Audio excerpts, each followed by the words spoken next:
How's it going, folks? My name's Jono and I'm an alcoholic. I'm just going to do a little share today for you guys because I know a lot of people are out there struggling just like I was, and not everyone can always get to a meeting, so sometimes it's good to just get a little recovery fix online, by social media or YouTube. Don't know where you guys are going to find it, but I hope you do. So for me, alcohol very much controlled my life. Started out as, I didn't drink as young as most people, but I still consider it was a pretty young start, about 14 or 15. The very first time I remember getting pissed, I got pissed. I didn't have drinks, I got pissed. That's how I lived my life. I got very pissed every time. I was at a friend's house. Parents were away, 4 or 5 of us went there, and they had homebrew. And so we flew into the homebrew, and we flew into it hard. We blacked out, all of us. Vomit. We woke up, there's vomit all through the kitchen. We actually got woken up by his parents, who got back early, and they weren't impressed. Vomit head to toe through the house, and I had the time of my life, I loved it. And that's how I always drank, blackouts, punch-ons, bloody knuckles arrests, high octane stuff. That's just me. Not everyone's the same. Not all alcoholics act the way I did, but that's how I started out. I was a clear alcoholic from the word go, not because I couldn't put the drink down to begin with. I was an alcoholic defined by my behaviour, which was just atrocious. So that's pretty much how that was my first ever drinking story. So the first time I got drunk, I got my first drinking story, with many more to come. So I started drinking about 14 or 15. By the time I was 17, nearly 18, alcohol landed me in prison for the first time. I can't remember what for. I had that many charges that I honestly couldn't tell you. And I did 3 months. I only did 3 months, but when you're 17 or 18, 3 months is a long time, especially, I'm in there with big guys, in there for very violent stuff, and I'm in there punching on with people twice my size because I want my packet of noodles for the week, or I wanted my cigarettes and stuff like that. That stuff can be traumatizing for young people, having to fight men so that you can have your stuff. And I eventually got left alone and whatever, and I thought I was tough and cool and whatever, And actually, when I left prison that first time, my little brother picked me up with his girlfriend and a mate with a carton of beer.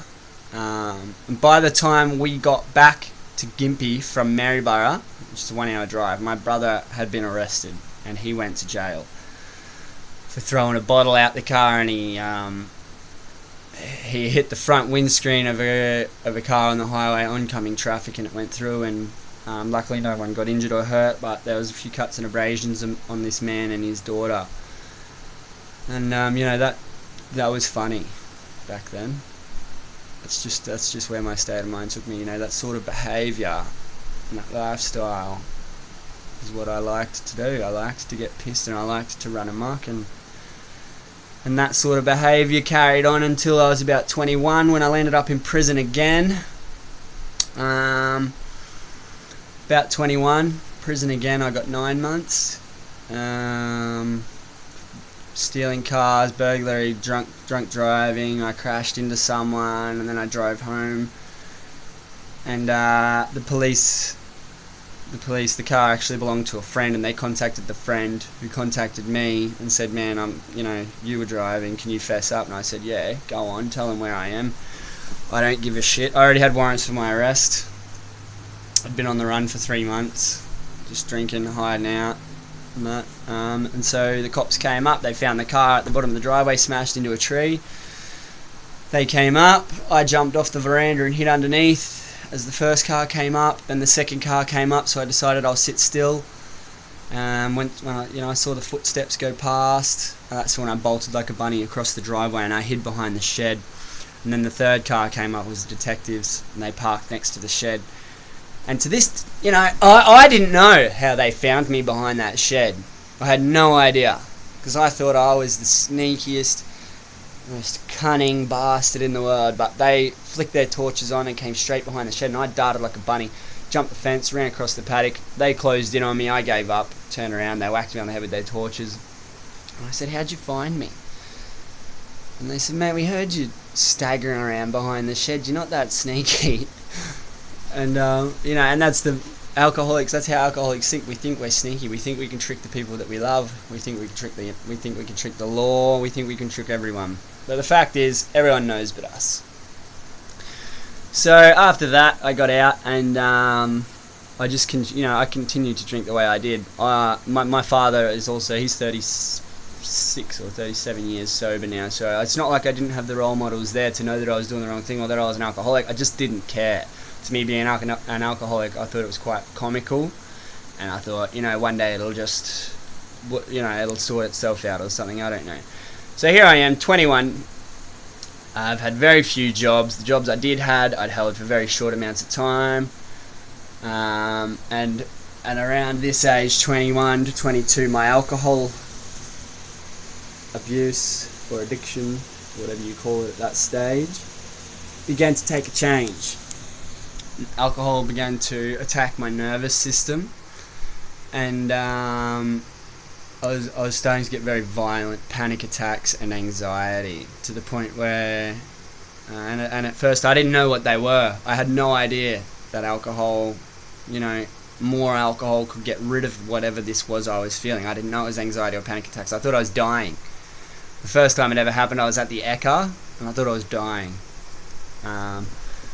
So yeah, unfortunately, or fortunately, who knows, I learned that alcohol could chase away this anxiety and panic attacks. And so for the next 2 or 3 years, my life consisted of staying away from pubs and clubs due to my behaviour, and I moved in with some friends that enabled me to drink the way I wanted to drink, because they drank the same, they just didn't behave quite as recklessly. But I managed to tone down the reckless behaviour. Mainly, looking back on it now, the only reason I was able to tone down my drunken behaviour is because I wasn't able to drink the way that I wanted to. I wasn't able to drink to blackouts, because then I wake up the next day with chronic panic attacks. It got to the point where I'd be waking up at 2 or 3 a.m, shaking violently, hyperventilating, reaching for the sack of goon next to me to belt 3 cups to calm my nerves, knock back 2 Valiums just to get back to sleep. So I wasn't in a great state of mind. And towards the end of this little journey, I was starting to see things in the dark. Not full-on horrors, as some people get. I wasn't having full-blown hallucinations. But just little things like walking through the dark, I would see, tables and stuff that weren't there, and I'd be trying to avoid obstacles, and then I'd be halfway through this room climbing over a table, and someone would flick the light on, and all these things have disappeared, and that's when I started to know that it was getting bad. And I also I've skipped ahead a little bit. I ran my little brother over. We were both pissed, going to a party. I was the least pissed, so naturally I should drive. No license, but I should drive because it's safer. And he was hanging out the car window. He decided to try and climb onto the bonnet, and he had his little hand railing thing, and he's climbing out the window, and that snapped off, and I was laughing away, encouraging him, and I just seen his little legs flick out the window, and I went, "Oh shit, boom boom, oh fuck." And so I did a little U-turn, and I pulled up, and these guys came out abusing me for drink driving, and I was just like, yeah, whatever, I need my little brother, and they just kept harassing me, calling me a wanker, and I was drunk, so I got my little brother in the car, and then because I'm pissed, full of ego as well, I got in a fight with these guys when I should have been taking my brother to the hospital. Well, I should have called an ambulance, but I thought the cops would be involved then, so I raced him off to the hospital, and I dropped him out the front. I got everyone out there, and they brought him in, and broke his ankle, ended up with plates and nerve damage and all sorts of things, and so after I he was in their care, I took off to his girlfriend's house because I knew if I didn't let her know, I was really up shit creek. But as I got to their house, the police were waiting for the car, and they arrested me. And so after that, I went to rehab. Went there for 6 months, and I discharged myself because my caseworker, it's like karate, they give you belts in the rehab I was in. They're not real belts, but this is the way I look at it, because I've done a lot of martial arts. They give you belts, you get there and you're a white belt, and then after you've been there for a little while, you earn your orange phase, and you go up phases, and each phase has more responsibilities and expectations on what you've learned and things like this. And so I got to my red? I don't know. I think I was red, and I wanted to be purple, and she knocked me back 2 weeks in a row, and then on the third week she knocked me back again because I wasn't peeling back the layers of the onion. Fucking what? I didn't know what she was on about. I don't know fucking about the onion, so I quit. And I did okay. I lasted 3 months. But then I relapsed, I hit a few meetings, didn't hit enough. Thought I was sweet, thought I was cured, stopped going, relapsed. Ended up back in Gympie. Luckily I got back into a rehab. I stayed in the rehab this time for 1 month. Thought I was cured, same rehab. Thought I just needed a bit of clean time. Didn't learn much at all other than... the only thing I got out of it was I cleared my head up and I got clean. And the withdrawal symptoms had disappeared, and after that I thought I was fine, so I left. And then, straight back down the rabbit hole. I lasted 6 months that time because I hit a few extra meetings. And I thought I learned, this time I've learned what I didn't learn last time, and I'm fine. But I relapsed. 6 months later I relapsed, and I very much ended up in a hopeless place. Emotionally, physically, I was defeated. And I remember just crying one night, and I just started reaching out to a God that may or may not be there, and I prayed and I prayed and I prayed and I prayed. And the next day I got a call off one of the... Actually, I called the detox centre in Brisbane, and they got me in the next day at 7 a.m. And I said to them, I can't get there sober. I can't make it there with the panic attacks and the withdrawals and this and that. And they said, look, just have a few drinks. Don't come here pissed or we'll turn you away. But come here within reason. Just drink enough to fight off the seizures and the panic attacks and all the crap that comes with withdrawals. And so I did that. And I got there and they detoxed me for 10 days. And this time I was going to go back to rehab, but my old man, who I previously mentioned is 36 years sober, said, John, mate, you've done rehab twice. You might have learned a lot, but you haven't learned enough.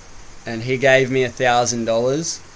And with that $1,000, I took it to the Gold Coast, and I found share accommodation. And with the $1,000, I took with me a promise to my old man that I would do 90 meetings in 90 days. And it probably ended up closer to about 120 meetings in 90 days. Because some days I just felt like doing another one. I was down there, jobless, had nothing to do. Always been into my martial arts since I got sober. So that was sort of the beginning of my martial arts journey. I started training. I started doing Muay Thai and boxing. That was the beginning of my journey in martial arts. And so I did that, and I just hit a shitload of meetings. And I was quite content with not having a job. I didn't need money because I was sober. And to me, being sober was a lot more than anything else I'd ever had in my life. And so just to be sober and to have food and to be able to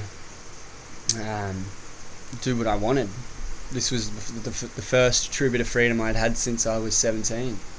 And up until this point, today, I'm 28. I started drinking when I was 14. I got on my first orders when I went to jail when I was 17. I've just, last month, got off all my orders. Probation, parole, suspended sentences, the amount of damage that I'd done with my drinking, the wreckages of my past, legally, have only just came to an end.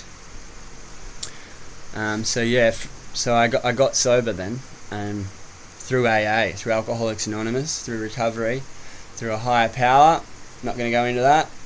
The higher power can either be, I'll go into it as far as this. The higher power can either be spiritual, or it can be just accepting help from other people around you. It doesn't have to be a god. I've learned that just scares too many people away that have the potential to get sober. So if you're struggling with the higher power, your higher power can just be the people that you lean on. Alright, don't think into that too much. You'll learn about that. Everything will fall into place as you go. So that was my drinking history. But today I have a girlfriend that I love very much, and I am still an active member in AA. Probably don't go as much as I should, but I hit a couple of weeks, and I've got to a point where I can sort of tell if I'm travelling like shit. And if I can't tell, my partner can tell. And if my partner can't tell, certainly the people at AA can tell. So I've got a lot of people to keep me in line, and to keep me in check, and to keep me honest with myself, which is the key. If you can't admit you have a problem with alcohol, and here's another point. Your problem with alcohol doesn't have to be that you can't put the drink down. The problem can be, right, step one, admitting that you're powerless.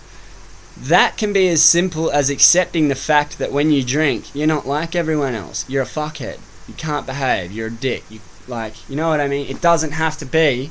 You don't have to be the classic alcoholic who's hiding alcohol in the basin of the toilet to have a swig while his wife's asleep. You don't have to be that bad.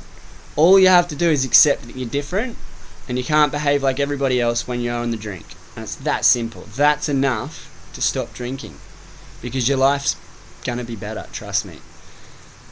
So yeah, today I've got a Cert 3 and 4 in fitness. I'm a qualified personal trainer.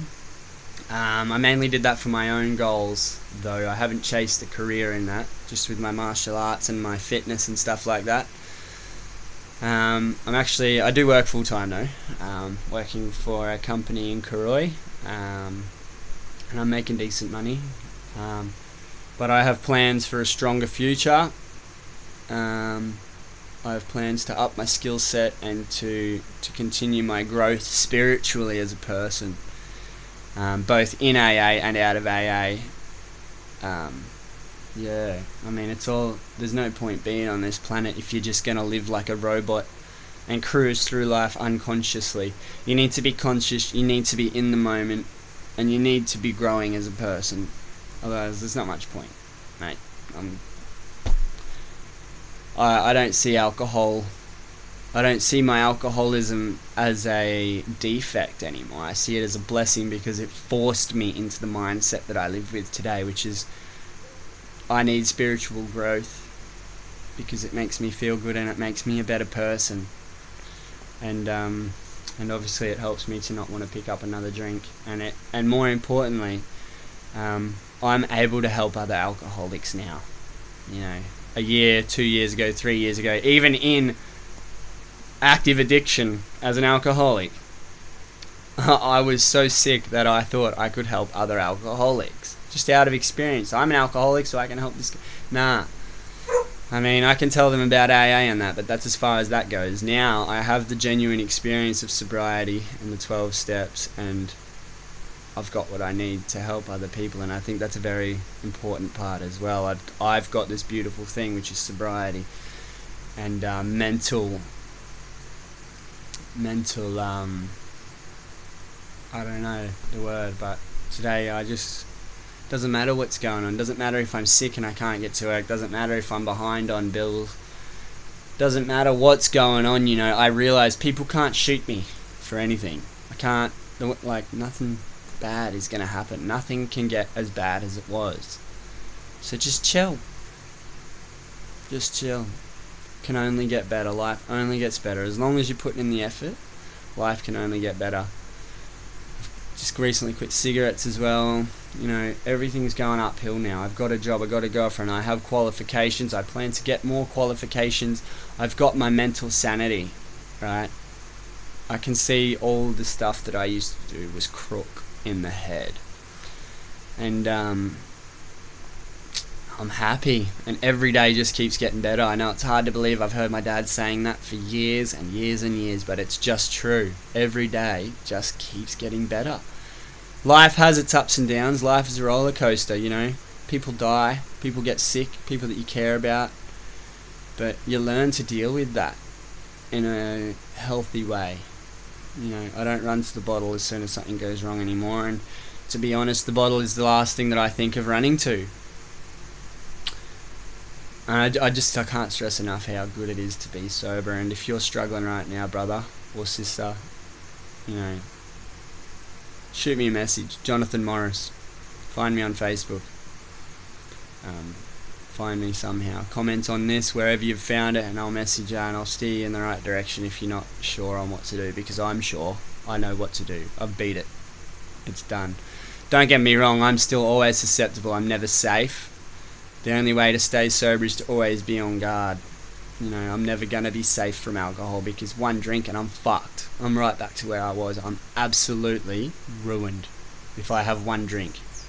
And I'm not under any delusions about that. If I have a drink, goodbye Johnny Morris, welcome back old Johnny Morris. The jailbird fucking dipshit who doesn't care and is selfish and has chronic anxiety and panic attacks. So, look, I'm going to wrap it up there, because looking at this, it says I'm at 21 minutes, and that's a pretty big share, and I'm sure a lot of you people have got better shit to do than sit here for 21 minutes trying to get a bit of an AA fix. God bless you all. If you're struggling, reach out. If you can't reach out to me, reach out to anyone in AA, because we all feel the same. We just want to help you out. Good luck, brothers. John out.